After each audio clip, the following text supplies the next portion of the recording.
बिस्मिल्लाहिर्रहमानिर्रहीम अस्सलाम वालेकुम वरहमतुल्लाहि वबरकातुहू। अज़ीज़ानी मोहतरम, आज हम जिक्र करने लगे हैं तस्बीह फ़ातिमा ज़हरा सलामुल्लाह अलैहा पढ़ने का दुरुस्त तरीका, ऐसा तरीका जो इमाम जाफ़र सादिक़ अलैहिस्सलाम ने बयान फरमाया है। अगर इमाम अलैहिस्सलाम के बताए हुए तरीके के मुताबिक हम अपनी इबादत को, ज़िक्र को और तस्बीहात को बेहतर करते हैं और उनके मुताबिक अंजाम देते हैं तो यकीनन हमारी इबादत मेराज के दर्जे पर पहुँच जाएंगी। अज़ीज़ानी मोहतरम, हमारी तस्बीहात पढ़ने में और आले मोहम्मद के पढ़ने में काफ़ी फ़र्क है, लेकिन हम कोशिश कर सकते हैं कि हम उसी तरीके से अदा करें जिस तरीके से आले मोहम्मद पढ़े करते थे।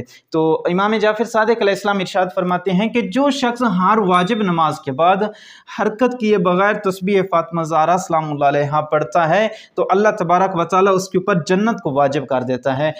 तस्बीह फ़ातिमा ज़हरा सलामुल्लाह अलैहा उस वक्त पढ़नी है जब आपने नमाज वाजिब ख़त्म की है, उसके बाद अपने पहलू को बदले बगैर, हरकत किए बगैर और एक दूसरे से बात किए बगैर आपने जब तस्बीह फ़ातिमा ज़हरा सलामुल्लाह अलैहा पढ़नी है तो अल्लाह तबारक व तआला इमाम अलैहिस्सलाम फरमाते हैं उसके ऊपर जन्नत को वाजिब फरमाएगा। और फिर इमाम अलैहिस्सलाम इरशाद फरमाते हैं सिर्फ जन्नत वाजिब नहीं होगी, 1000 रकात का सवाब रखती है तस्बीह फ़ातिमा ज़हरा सलामुल्लाह अलैहा। जो भी इस तरीके से अंजाम देता है हरकत किए बगैर, पहलू बदले बगैर, इमाम अलैहिस्सलाम इरशाद फरमाते हैं अल्लाह तबारक व तआला उस बंदे को 1000 रकात का सवाब अता फरमाता है। और उसके बाद इमाम अलैहिस्सलाम इरशाद फरमाते हैं कि खुदा उस बंदे को बख्श देता है, अल्लाह तबारक व तआला उसके गुनाहों को माफ़ कर देता है अगर इस तरीके से तस्बीह फ़ातिमा ज़हरा सलामुल्लाह अलैहा पढ़ी जाए। तो वैसे दूसरे तरीके से भी पढ़ी जा सकती है, लेकिन इस तरीके से तस्बीह फ़ातिमा ज़हरा सलामुल्लाह अलैहा को पढ़ना ज़्यादा सवाब का हामिल है। तो कोशिश करें अज़ीज़ानी मोहतरम उस तरीके से अपनी इबादत को करें जिस तरीके से आले मोहम्मद ने